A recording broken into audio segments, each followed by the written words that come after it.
Good afternoon, the Honorable Chief Justice, the Deputy Chief Justice, my lords and my lady, Justices of the Supreme Court.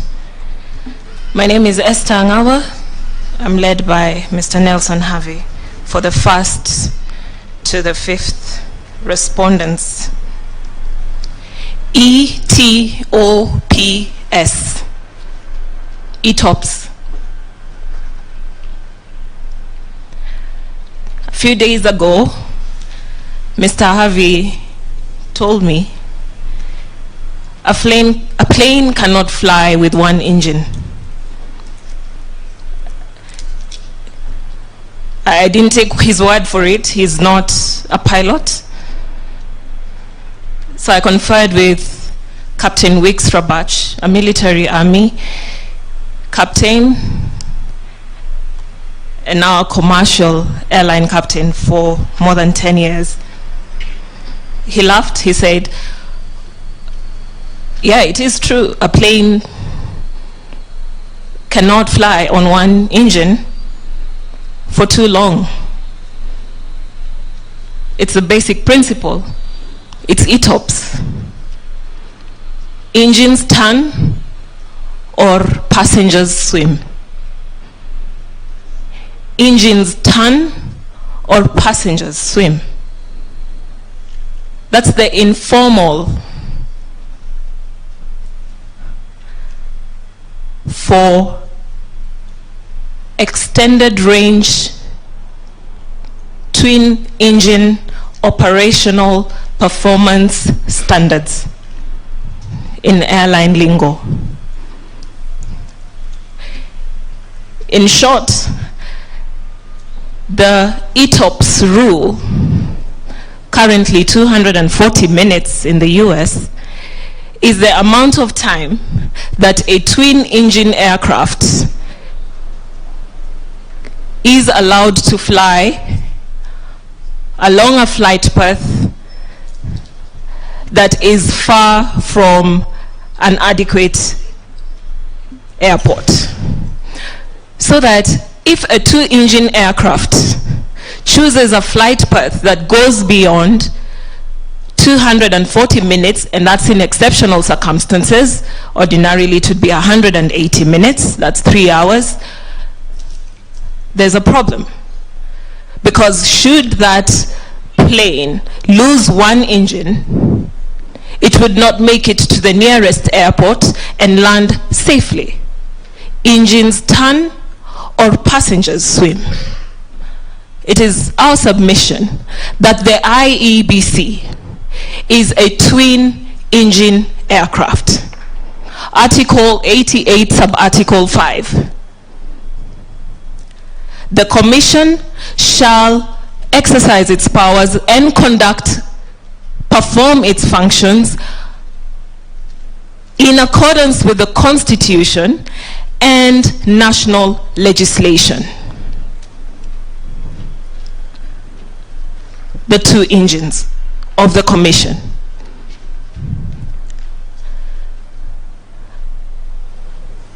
In the interest of time, my lords and my ladies, I know you have read and you will continue to read. I will not spend as much time on all the decisions that have been cited to you,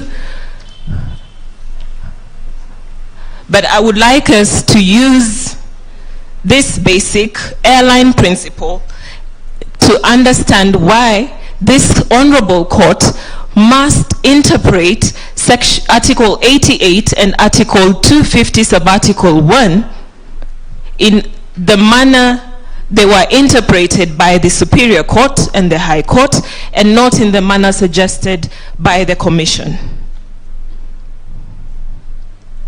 Composition of the IBC is at least 3, a maximum of 9. Composition defined in the Chambers Dictionary thus: composition, the act or act of composing, compose, to form by putting together or being together, to set in order or at rest.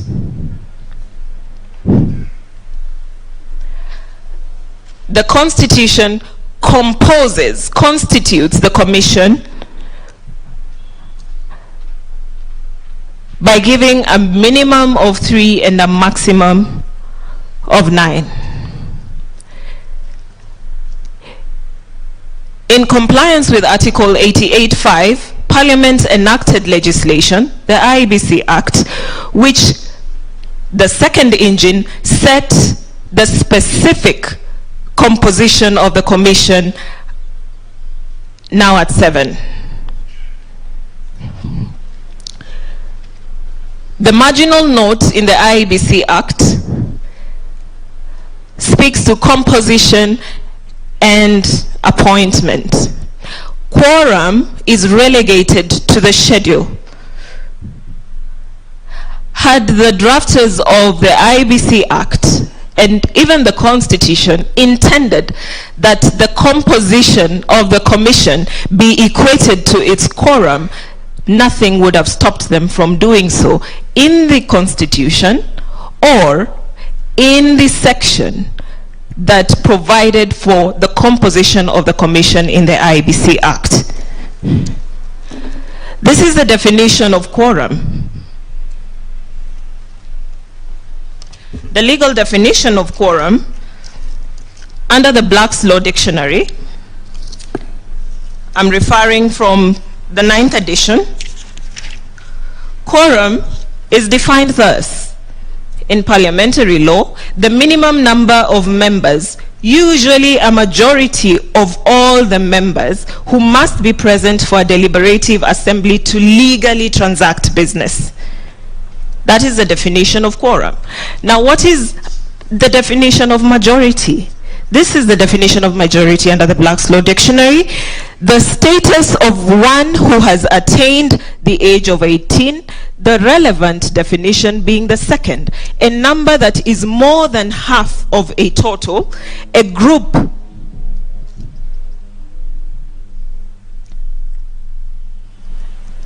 of more than 50%. A majority always refers to more than half of some defined or assumed set. So that if this court were to be convinced to follow the request by Professor Githumuigai that where the paragraph on quorum is deleted, we must go back to the Constitution and rely only on the Constitution, our one engine for the Commission, because the second engine has failed. The Constitution sets a minimum of 3. He says, on behalf of the Commission, that they can go ahead and conduct business. Would quorum with a membership of 3 be 3? Based on the definition I have read to the court, absolutely not. A majority of all the members being 3 would be 2 commissioners. Now, I would urge the court to read paragraph 74 to 77 of the judgment of Justice Chacha Mwita, when he was dealing with that conundrum, because then the quorum had been reduced to 3, and he was looking at those provisions that had reduced the quorum to 3, and saying then, with a membership of 3, because then the Commission had only 3 members present, 4 having resigned. Would a legally binding decision of the Commission be made by the majority, being 2 commissioners? And what effect would that have on the performance of the Commission in its objects as stated in the Constitution and in the IEBC Act Section 3, subsection C, 3C, 31C. And the basis of the judge in holding that that amendment reducing quorum to 3 was unconstitutional, and a similar amendment to paragraph 7, which said that should the commission fail to reach a unanimous decision, then the decision of a majority of the members present and voting would bind the commission, which paragraph was also deleted. Meaning now that one engine has completely failed. Even if we were to say that the commission has 3 commissioners and is properly composed as according to the constitution, what happens where a unanimous decision cannot be reached by the commission? Would the commission make legally binding decisions by its majority of 2? Justice Okwan saved the commission, qualifying the reason for doing so by creating a dichotomy between what she considered a policy issue and routine administrative issues that the commission that did not need commissioners to make decisions based upon. And that is the only reason that the judge gave for allowing the by-elections which were in issue to proceed. But that judge, including the judges of the High Court and the judges of the Court of Appeal, decried the failure to replace the commissioners who had resigned. And that is where the extended range comes in. The period provided under the IBC Act, our twin engine, is that look, the commission, our twin engine aircraft, has lost 1 engine and needs to get to the nearest airport to land. Otherwise, passengers swim. And so the court, in its wisdom then, allowed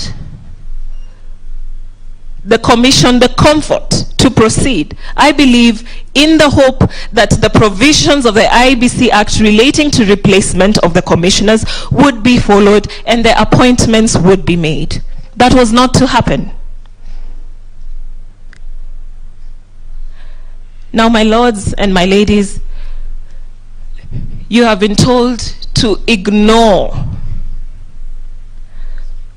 the fact that no appointment were made until over 4 years later.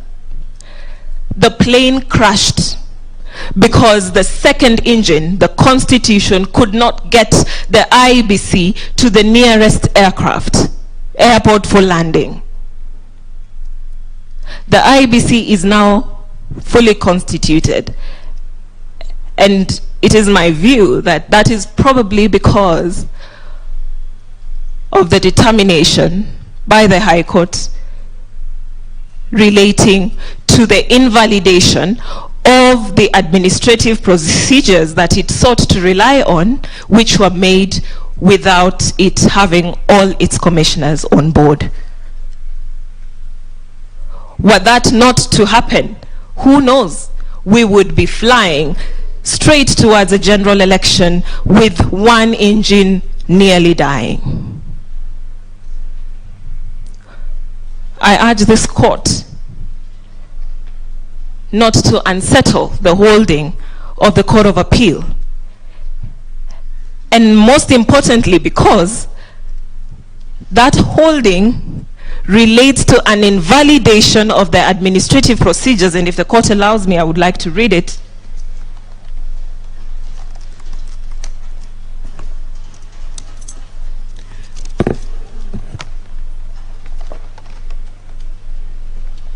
This is what the holding of the High Court was.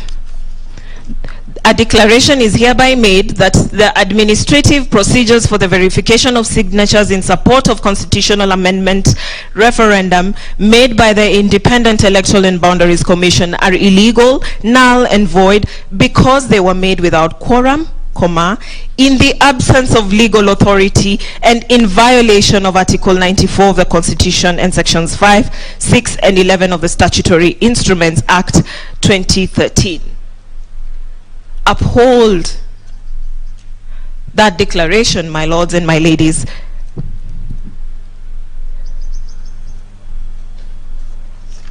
Because what is in challenge here is that declaration, not the decision of Justice Chacha Mwita. This is the holding of the Court of Appeal that touches on quorum. The Independent Electoral and Boundaries Commission does not have the requisite quorum for the purposes of carrying out its business relating to the conduct of the proposed referendum, including verification whether the initiative as submitted by the Building Bridges Secretariat is supported by the requisite number of registered voters in accordance with Article 257(4) of the Constitution. The IEBC has told you, if you cannot disturb the findings of quorum,